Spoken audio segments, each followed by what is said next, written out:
Good morning, Mr. President, members of the body.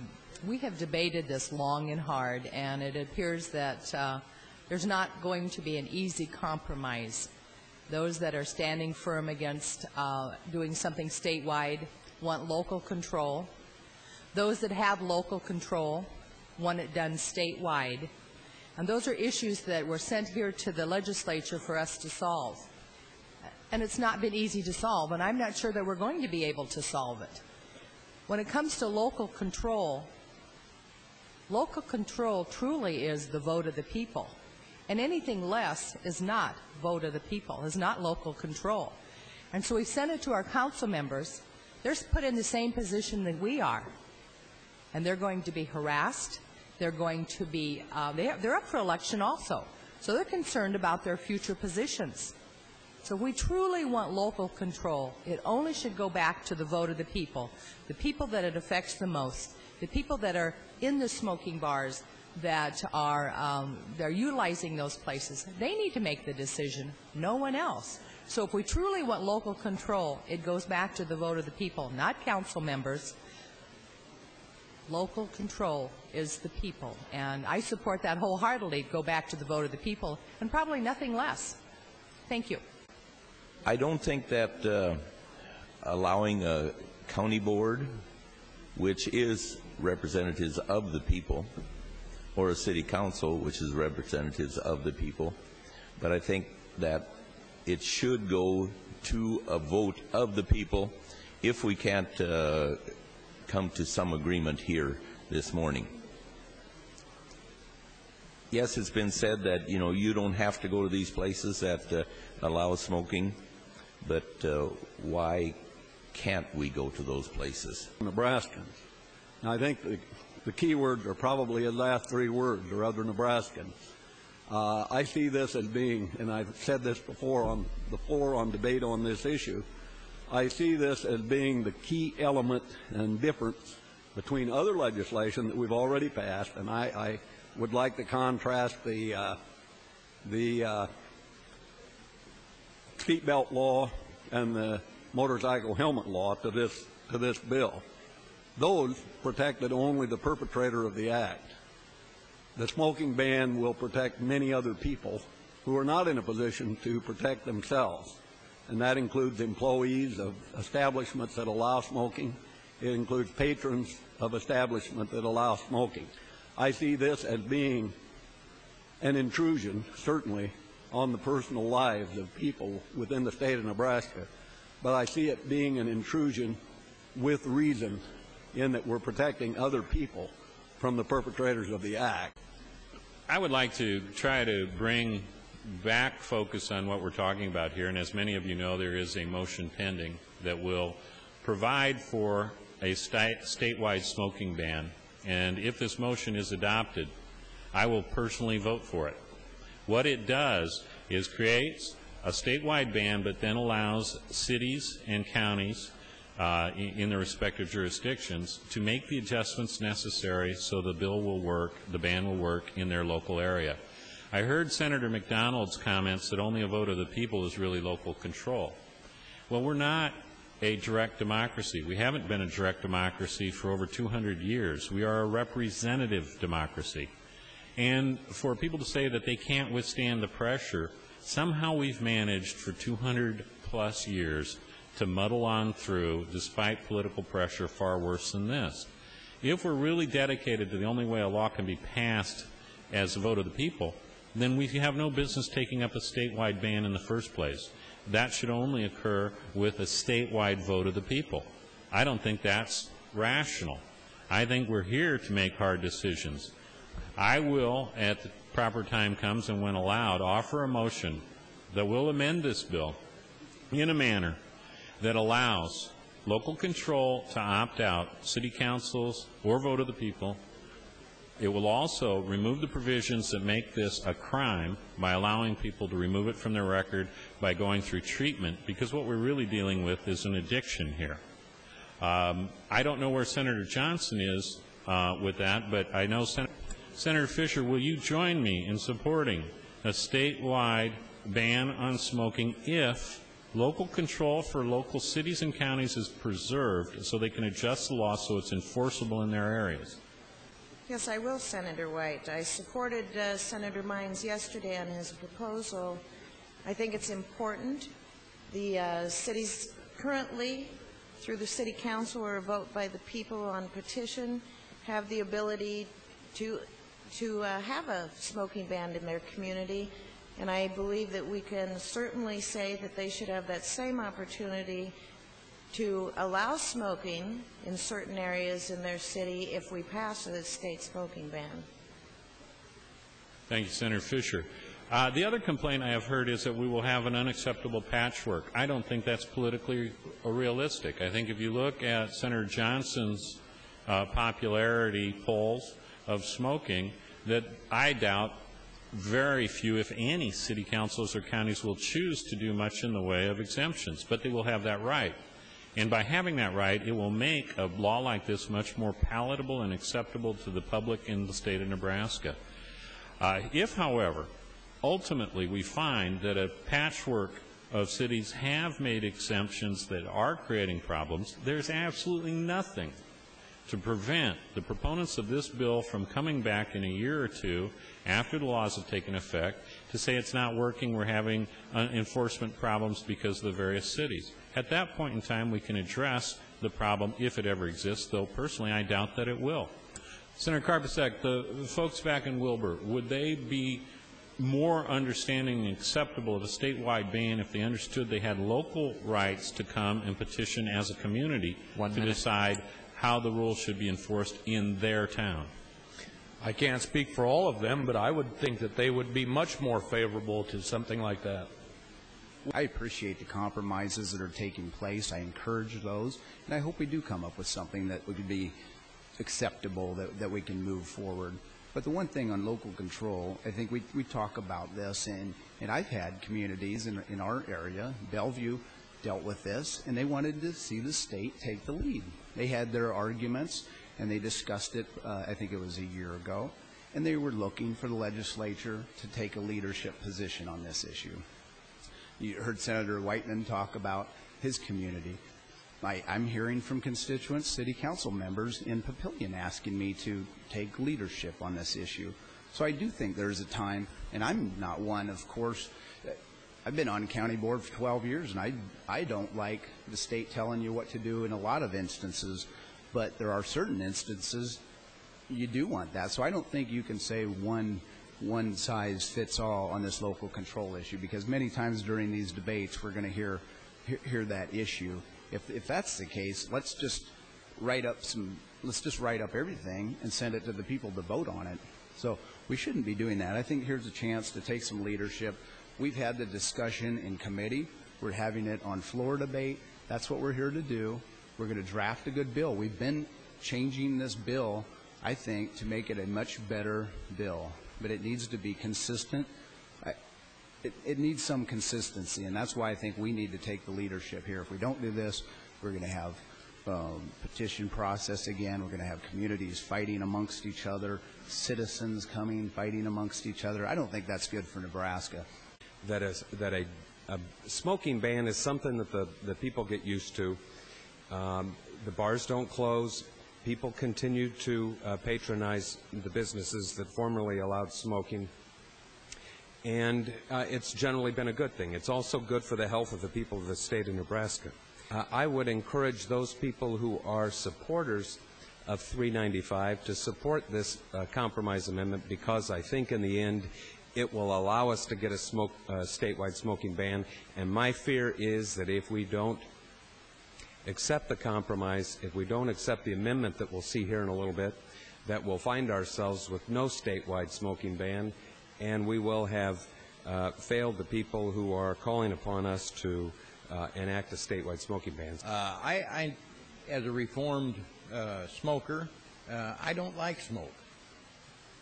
It does bother me. But you know what I do?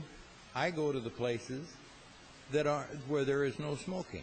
That's my choice. I look back at what happened several years ago with Prohibition, when this whole country was a dry country. What happened then?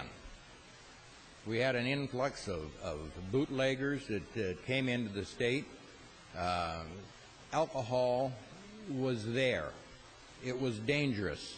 It was abused. Some say that alcohol is still abused. But we did repeal that. We repealed the prohibition. I am concerned what would happen without this amendment.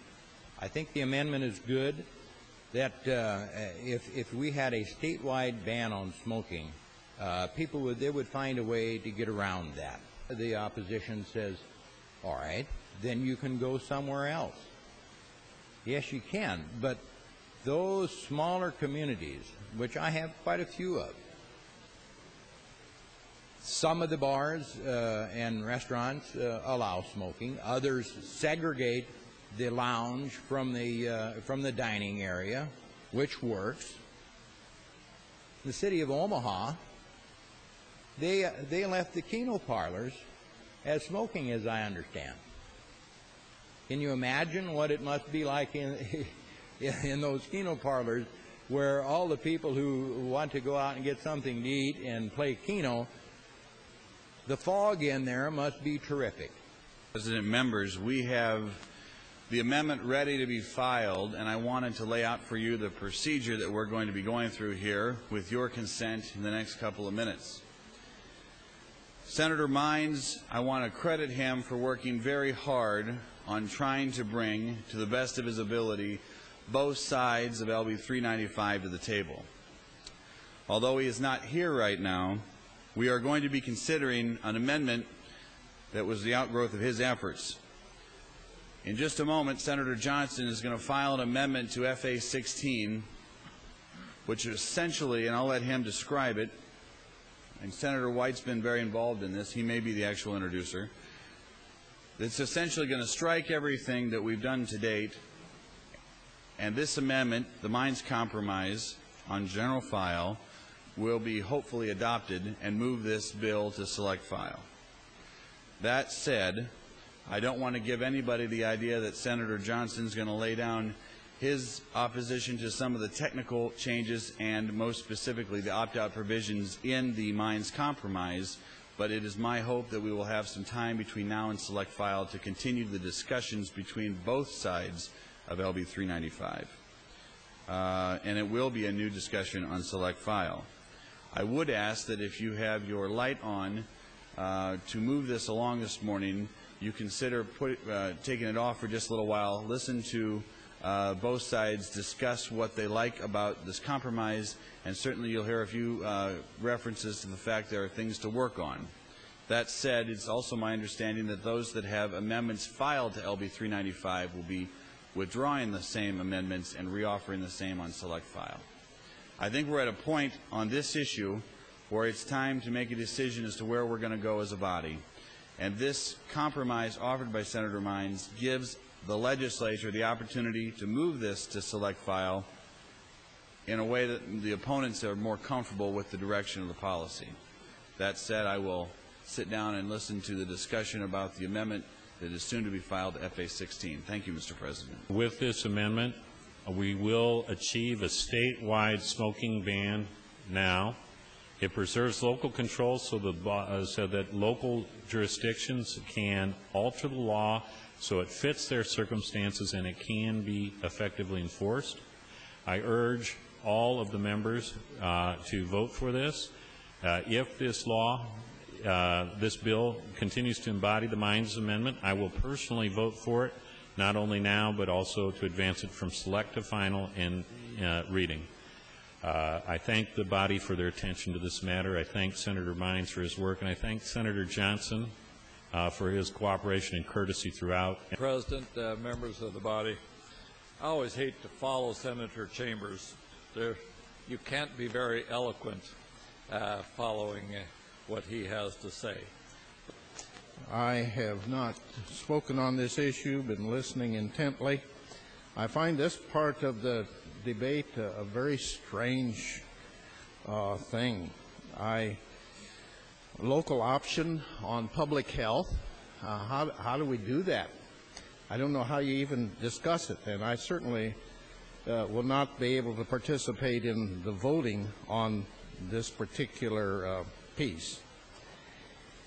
I am all for local option, and I certainly those that are trying to work for it, but it's got to be a true option.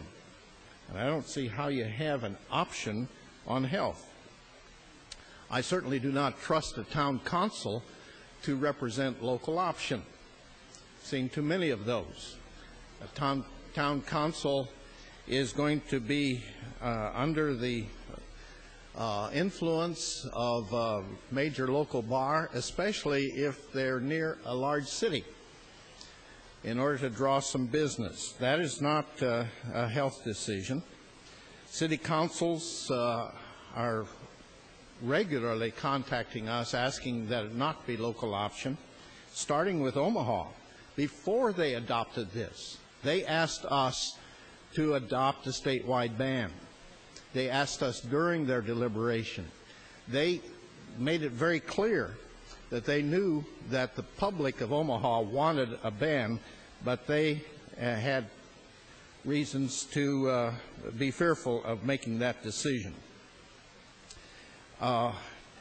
If we are to have a local option on public health, why don't we have local option on the temperature of meat coolers?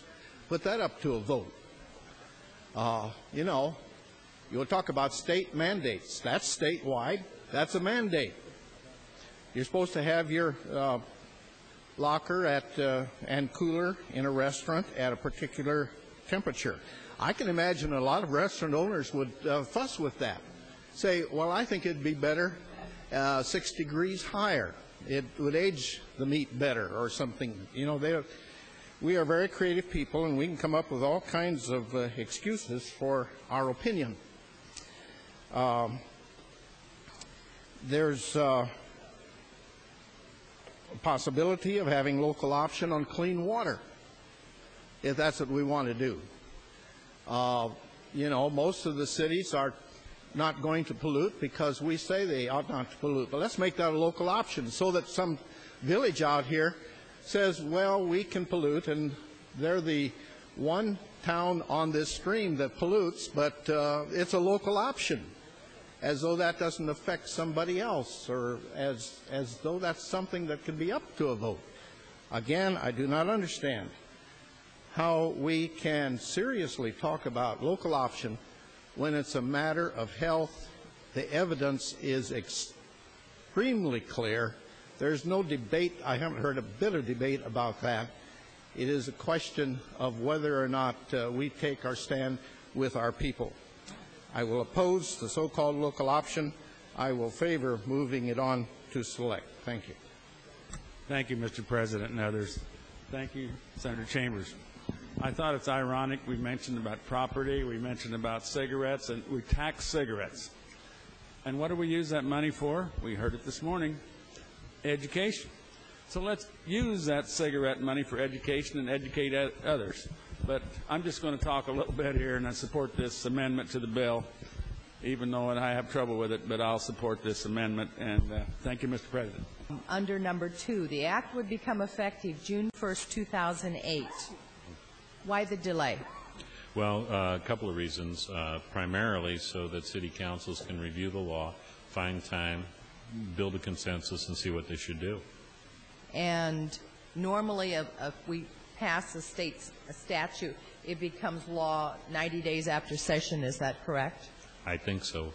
So we could actually, if this moved to final reading, it could probably be the governor could sign it, say, in a month. And we're looking at over a year, almost a year and a half, or a year and a couple of months for them to review it. Do you think that's adequate time?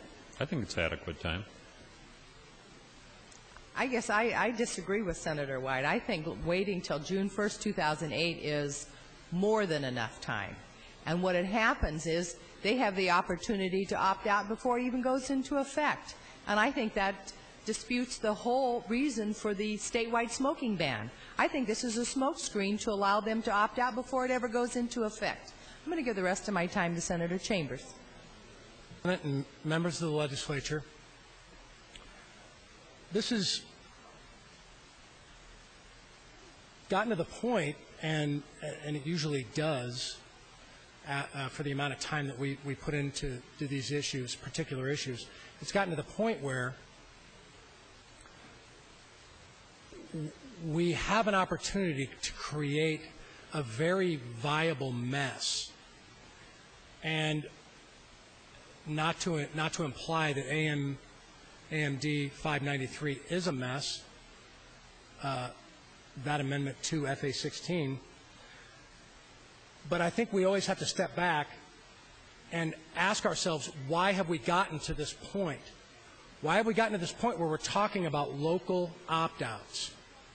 That's specifically what we're talking about with the amendment.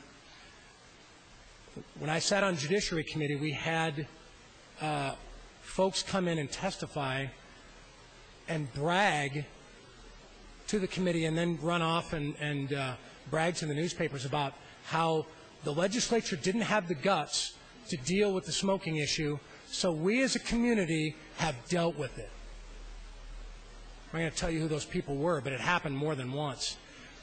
I think the thing that was most offensive about that, and I've said this before on the record, is that when the legislature decides not to do something, that's action too.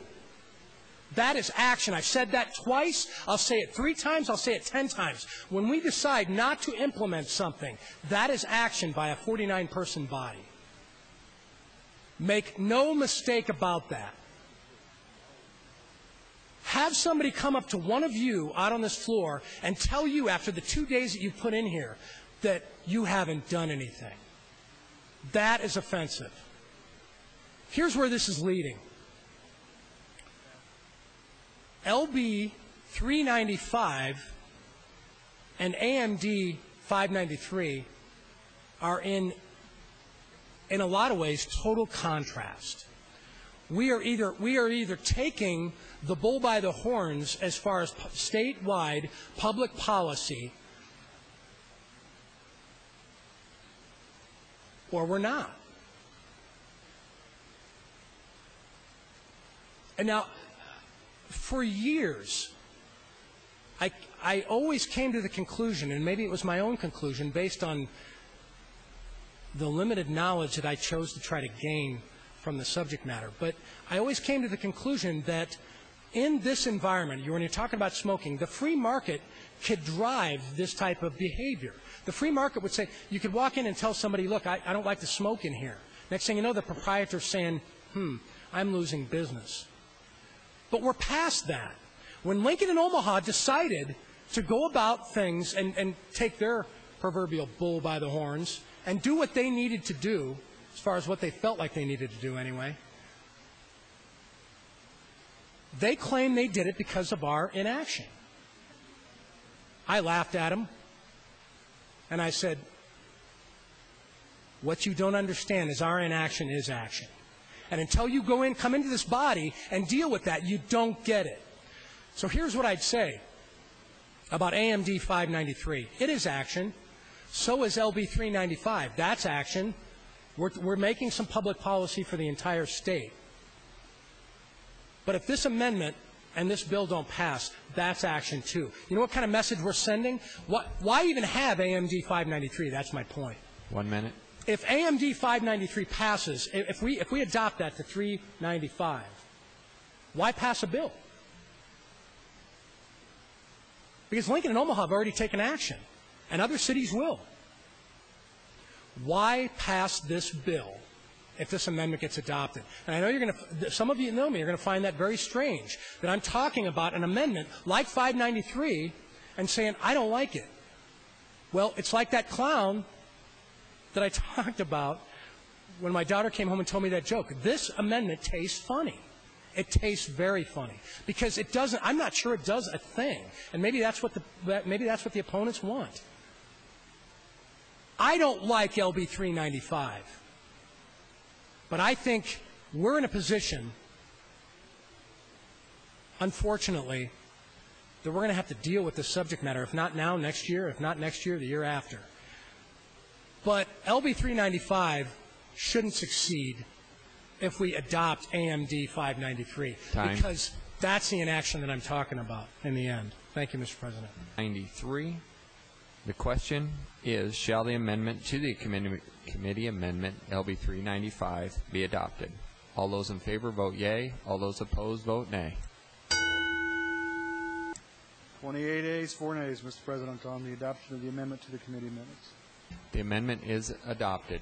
Mr. President, at this time I would urge that this bill be advanced to select file. I've made an agreement with Senator Johnson, and I would ask the chair if Senator Johnson would yield to a question. Senator Johnson, would you yield to a question? Certainly.